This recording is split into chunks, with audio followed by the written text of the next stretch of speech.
हर एक को अपनी ज़ात अच्छी लगती है। हम हमेशा अपने बहुत अच्छे जो होते हैं वो वकील बन जाते हैं और दूसरों के लिए हमेशा हम बहुत जजमेंटल होते हैं, विच इज़ नॉर्मल। लेकिन ये तब अब नॉर्मल होना शुरू हो जाता है कि जब हम अपनी एक जो हमारा सेल्फ इमेज होता है, जो हमारा एक सेल्फ कॉन्सेप्ट होता है, वो अब नॉर्मली डेवलप कर ले। हम अपने आप को सबसे बहुत मोतबर मानना शुरू कर दे, या हमें ये फीलिंग आना शुरू हो जाए कि दूसरों के अंदर वो क्वालिटीज ही नहीं है जो हमारे अंदर है। जो काम मैं करता हूँ वो सबसे बेहतर है, दूसरे वो हर वक्त अप्रिशिएट करे, हर वक्त मुझे सराहें, हर वक्त मेरे बारे में बात की जाए। तो इट इज़ वेरी एबनॉर्मल। हमेशा एबनॉर्मेलिटी और एबनॉर्मेलिटी का एक कॉन्सेप्ट बहुत क्लियर होता है कि अगर कुछ चीज़ें कभी कभी हो रही होती है और उसकी इंटेंसिटी बहुत ज़्यादा नहीं होती तो वी कंसीडर इट नॉर्मल। जैसे आपने अगर ज़िंदगी में कुछ अचीव किया है, आपने ज़िंदगी में दूसरों से ज़्यादा आप सक्सेसफुल हो, तो आप अपने आप को बेहतर महसूस करते हो, विच इज़ नॉर्मल। लेकिन अगर आप उसको इतना ज़्यादा फील करना शुरू कर दो कि आप उसकी वजह से दूसरों की इंसल्ट करें, आप उसकी वजह से दूसरों से नाराज़ होना शुरू हो जाए कि उसने मेरी तारीफ नहीं की, या मैं उसके घर गया हूँ, या मैं किसी पार्टी में गया हूँ, मैं किसी शादी में गया हूँ, किसी तकरीब में गया हूँ और मुझे प्रोटोकॉल नहीं मिला, तो ये एबनॉर्मेलिटी के साइंस हो सकते हैं, जिसकी वजह से आप एक शेल के अंदर जाना शुरू कर देते हो जो कि एबनॉर्मल सेल्फ लव होता है। तो इसलिए इसके बारे में एक बहुत कॉमन सा पर्सनैलिटी डिसऑर्डर, जिसको नार्सिसिस्टिक पर्सनैलिटी डिसऑर्डर कहा जाता है, जिसके अंदर यही सारी ट्रेट्स पाई जाती हैं कि इन लोगों का अपना जो सेल्फ परसेप्शन होता है वो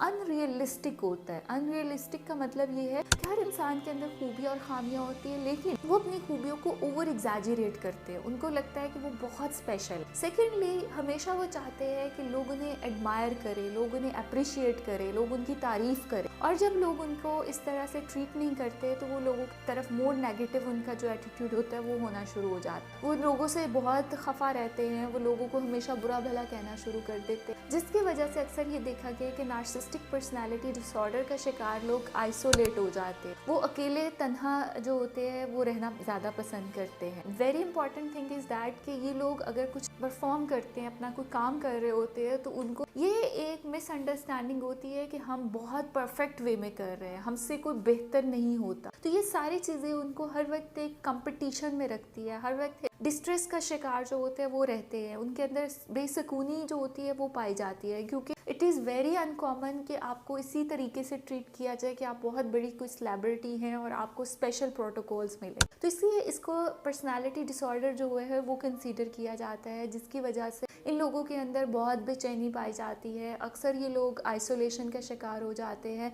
लोगों से मिलना जुलना ख़त्म कर देते हैं, और इनके जो पर्सनल रिलेशंस होते हैं वो बहुत सफ़र कर रहे होते हैं, क्योंकि हमेशा इंटरपर्सनल रिलेशनशिप में गिव एंड टेक होता है, but they are the one, उनको हमेशा चाहिए होता है, वो दूसरों के लिए बहुत कम एफर्ट्स पुट करते हैं, जो कि बहुत सारे नफ्सियाती मसाइल को जन्म दे सकते हैं। तो अगर आपके इर्द गिर्द आपकी फैमिली में कोई भी ऐसा शख्स है जिसके अंदर ये साइन एंड सिम्टम्स आपको नजर आए, तो मस्ट टॉक टू देम, उनको ज़रूर एजुकेट करें कि ये आम एक नॉर्मल पर्सनालिटी के ट्रेट्स नहीं होती, it can be the disorder, जो कि अगर आप उसका ट्रीटमेंट नहीं लेंगे तो आपको बाद में बहुत सारे जो होंगे वो सोशल, इमोशनल, कॉग्निटिव मसाइल का सामना करना पड़ेगा।